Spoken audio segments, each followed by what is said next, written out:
করে ফেলে দিলেন। এখানে চিনির 22 ফেরের কিছু নাই তো। ও টাকা নেবে, ঘর বাড়ি করবে, ও শোধ করবে, তা আমাদের কি? আর হ্যাঁ গুরু, আর একটা কথা বলতে ভুলে গেলাম আপনাকে। কি রে, কি হয়েছে কি? হয়েছে বলতে কি কালু উস্তাদ মরুভূমি শুইরে বাচ্চা তো ঘোড়া ডাঙিয়ে ঘাস খেছে। মানে কি বলতে চাচ্ছিস কি? মানেটা খুব স্যাম্পল, ধ্বনিটা না করে ওপেন বল কি হয়েছে। ও শুইরে বাচ্চা মরুভূমি তো এখানে যে কোনো একটা মেয়ের সাথে লাইন করেছে শুনলাম। হোয়াট?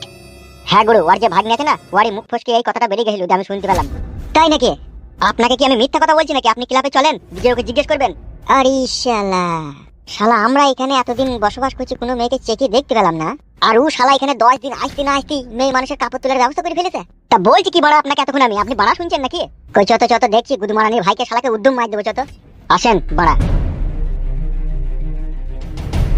কি বলবো মামা আপনাকে, এই পোশাকে যে আপনাকে লাগছে না, একদম মনে হচ্ছে এমএলএ এমএলএ ভাব লাগছে। হ্যাঁ গো মামা, হেভি লাগছে তোমাকে। ভাগিনে, নাম আমার মরুভূমি। যেই মাটিতে আমি একবার গিয়ে পা দিই না, সেটাই নিজের সম্পত্তি মনে করি।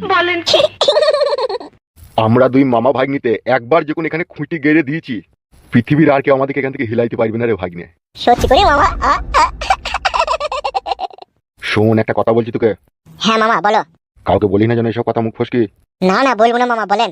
বলছি এখানে একটা মেয়েকে আমি বিয়ে করবো। কেমন হবে বলতো ভাগ্নে? ভালো হবে মামা, মামি বলি পুঙ্গাই গেই চটাম করে থাবড়িয়ে দেবো। কি বললে? কেন মামা রাগ গলা, থাবড়াইতে পাবো না? মামি হয়ে যাবে বুকাচুদা। ও মামিকে থাবড়াইতে নাই? তুই শালার বুদ্ধি কবে হবে রে? বেশ মামা, তাহলে ভুল হয়ে গেছে বলা। দাদা, আমি যে এই কথাগুলো তোকে বললাম, লোকের সামনে যেন আলোচনা করবি না। বেশ ঠিক আছে মামা। এই যে কালু ভাই আর সাদা ভাই কোথা থাকেন, কোথা আপনারা? বাড়ার ভিতরে থাকিবে আমরা। বোকাচুদা, তোর কি খবর শুনছি কি আমি? আমার খবর শুনছেন? না তুই শুনছি না, তোর বাপের শুনছি। আমাদের কাছে খবর এলো তুই নাকি একটা মেয়ের সাথে প্রেম ভালোবাসা করছিস। আমি প্রেম করছি? কোথাও হয়তো আপনাদের একটা ভুল হয়েছে কালু ভাই। ভুল হচ্ছে? বোকাচুদা তোর ভাগ্নি তো বললো বে। আমি আবার কখন বললাম গো? বে তুই বললি না যে মামা মোবাইলে প্রেম করছে? আমি তো মিথ্যা কথা বলি মামার সাথে ইয়ার্কি মারি। এই ছোড়া, এই ক্লাবে আমি তোদেরকে জায়গা দিচ্ছি, থাকতে দিচ্ছি, খাওয়া পড়া সব দিচ্ছি, তা আমি যা বলবো এখানে তাই হবে, না তোর মামা যা বলবে তাই হবে বে? কেন আপনি দলের সর্দার, আপনি যা বলবেন তাই হবে? তোদের দুই মামা ভাগ্নির মনের মতি গতি খুব খারাপ বে। এইটা কিন্তু সাদা ভাই আপনি মিথ্যা কথা বললেন। আপনাদের আমরা দুজন কিনা গোলাম, যা বলছেন তাই করছি, তার উপরেও এরকম ফালতু ইলজাম লাগাইলে কিন্তু আর এখানে থাকবো না, আমরা পালাবো। তুই চুপ না বাড়া, আমি কথা বলছি তো। আরে এরকম পোশাক পরেছিস কেন তুই? আপনাকে বলা হয়নি, এবার বলছি। আমি একটা ডিয়ার লটারি কেটেছিলাম 5 সেম। তা সেই লটারিতে আমি একটা গ্যারান্টি পেয়েছিলাম, সেই টাকাতে এই এই ড্রেসটা আমি কিনেছি। ভালো লাগছে আমাকে। শালা তো এমন ড্রেস পরেছিস মনে হচ্ছে এখানকার এমএলএ বে তো। যদি আপনাদের খারাপ লাগে তাহলে খুলে ফেলে দিছি। বে তোকে ড্রেস খুলতে হবে না, ভাত তরকারি চাপা। রান্না হয়ে গেছে তো? বেশ ঠিক আছে, ভাতটা খুল, আমরা হাত মুখটা ধুয়ে আসি। বেশ ঠিক আছে কালু ভাই। দাদা এ ভাগ্নে, কথাবার্তা যেখানে যা বলবি মেয়ে পিছুকি বলবি। বেশ গো মামা, আর ভুল করবো না, বললাম তো। শালা বুদ্ধুর বাচ্চা বুদ্ধু। যাবে থালা বাসন কটা লিয়ে আয়। যাচ্ছে। হ্যাঁ আর কপালি চুদা, তোদেরকে এমন খাওয়ানো খাওয়াবো না, সারা জীবন বুঝতে পারবি যে কার হাতে রান্না খেলাম।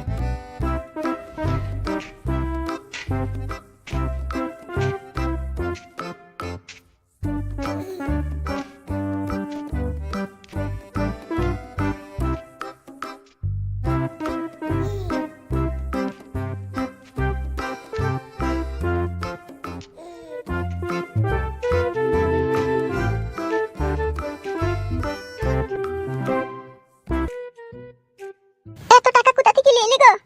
কেন আমি কি বড় টাকা পড়েছে কে, তাই টাকা জোগাড় করতে পারবো না? কিন্তু সেইটাই তো, কে দিল কে টাকাটা? এসডিএফ ব্যাংক থেকে সুদের উপরে নিলাম। ক টাকা নিলে? 2 লাখ। এই টাকাতে জায়গা কিনে বাড়িঘর সব হয়ে যাবে। কত টাকা করে মাসে মাসে দিতে হবে বললো? 3670 টাকা প্রত্যেক মাসে লাগবে। জোগাড় করতে পারবে তো তখন এত টাকা? কি করবো বলো বউ, আমি যে বউ পাগলা বিবির গোলাম, বইয়ের সুখে লেগে তোমাকে এটুকু কাজ করতেই হবে। আজকে তুমি এই বাড়িতে থাকবে না, তোমাকে অপমান করা হয়েছে, সেই জন্যই তো আমি টাকাটা কষ্ট করে নিলাম, যাতে অন্য জায়গায় জায়গা কিনে ঘর বাড়ি করতে পারি। খুব ভালো করেছো, ঠিক রাখবো, আস্তে আস্তে অল্প অল্প করে দিলেও তো শোধ হয়ে যাবে, আমাদের বাড়িটা নিজের হয়ে যাবে। সেই জন্যই তো টাকাটা নিলাম গো বউ। তাহলে জায়গা দেখলে কার কাছে কিনবে? হ্যাঁ জায়গা তো কত লোক আছে বিক্রি করবে, আজকেই খোঁজ করবো গিয়ে। তাহলে দেখো একটু ফাঁকা জায়গায় কিনবে একটা জায়গা। হ্যাঁ বউ হ্যাঁ। আর আজকে দেখো মা একবার আসবে। তোমার মা আসবে? বেশ আসুক তাইলে। ফুটো আছিস নাকি রে ঘরে? করে কি হলে কি? একবার এরা শুনগা। টাকাটা আলমারিতে তুলে রাখো তো, কি বলছে একবার শুনি।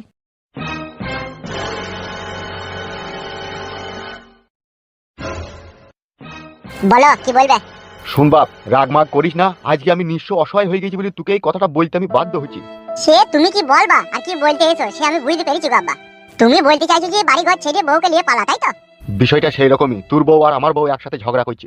ভাবের এই খেলা ঘরে খেলে সব পুতুল খেলা, জানি না এমন খেলা ভাঙে কখন কে জানে। বানাই আছে পুতুল যিনি একদিন ভাঙবে তিনি, ভাবে না চিরটিকাল রবে না কেউ এইখানে। মাটির দেহ খানি এই মাটিতেই মিশে যাবে, হিসাবের খাতা পরকালে সঙ্গী হবে। হমিচে দুনিয়াদারি কিছুই রবে না, কি জানি কার ফাঁদেতে পড়ে তুমি নিজে ছেলেকে পর করে দাও গো। সবই তোর কথা বুঝলাম রে বাপ, তোকে পর করিনি। আমি চাইছি ঘরটা আলাদা জায়গায় কর, ফাঁকায় ফাঁকায় থাকবো, ঝগড়া অশান্তি হবে না। ফাঁকাই ফাঁকাই লয় গাব্বা, আমি একবারে জন্ম জন্মান্তরের মধ্যে তোমার সাথে ব্লাডের সম্পর্ক শেষ করে এই বাড়ি থেকে বেরিয়ে যাবো। আমি টাকা জোগাড় করে লিখি, ঘর করে দেবো। কোনো টেনশন করো না আব্বা, আমাকে 1 সপ্তাহ সময় দাও। আর আমি এই বাড়ি থেকে বেরিয়ে গেলে তোমার মরা মুখটাও দেখতে আসবো না, তোমার কোনো চিন্তা নাই গাব্বা। সত্য যুগে প্রেম ছিল আব্বা অমূল্য রতন, কলি যুগে প্রেম হয়েছে আব্বা ফাটা নিরোদের মতন। আর লজ্জা পেতে হবে না, শুরু করে বড়াটাকে ঘুরিয়ে ঘরে যাও, দিয়ে তোমার বইয়ের পায়ে 2 হাতে করে আলতালি ডিজাইন করে দাও গা। এর কপালে চোদা আব্বা, মরবি যখন তখন তোর বুদ্ধি হবে।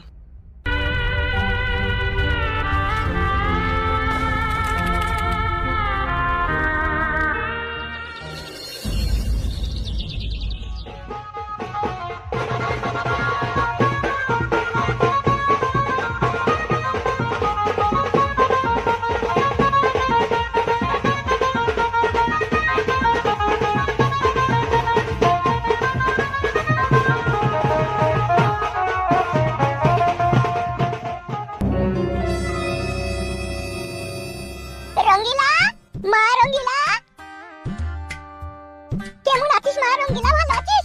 হ্যাঁ মা ভালো আছি, আয় ঘরে আয়। হ্যাঁ মা চো।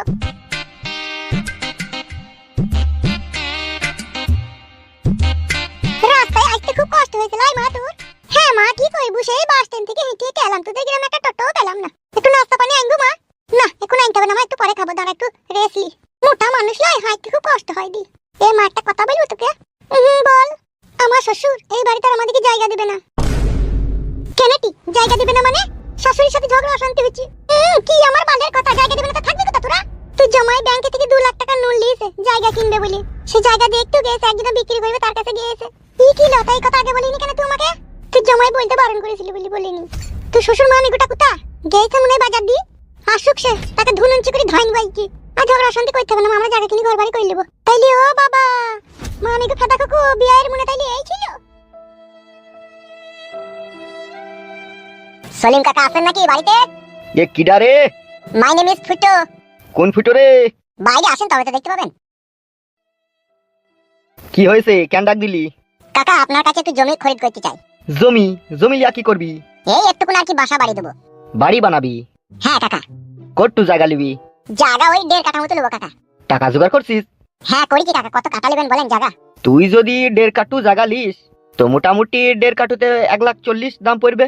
বলছি একটু কাঠটা তো কম লাও কাকা, গরিব মানুষের ছেলে নতুন বিয়ে শাদী করেছে, বউ বাড়িতে মা বাবার সাথে ঝামেলা অশান্তি করছে, তাই একটু জায়গা কিনে ঘর বাড়ি করে আলাদা করে সাইড হয়ে যেতে হবে, নাহলে অশান্তি হয়েছে। তোর কথা আমি বুঝলু রে, তো কবে নিবি, কবে জায়গা? আজকে যদি মেপে দেন আজকেই নিয়ে নেবো। আজকে যদি তুই জায়গা লিস তাহলে কিন্তু আমি বাকিতে দেবো নি। আজকে ওই 1.5 কাঠা জায়গায় তোরে 1,40,000 টাকা দাম দিতে হইব। এর কম করে লাও কাকা, কুড়ি লাও কুড়ি। আচ্ছা ঠিক আছে, তুই সন্ধ্যেবেলায় টাকা নিয়ে আসবো, আরো 2-1 জন লোক থাকবে, তোকে জায়গা মেপে তোকে কাগজ কলম বুঝিয়ে দেবো নি, ঠিক আছে? ওকে কাকা, থ্যাংক ইউ। ঠিক আছে, আসি কাকা তাহলে। হ্যাঁ হ্যাঁ আয়।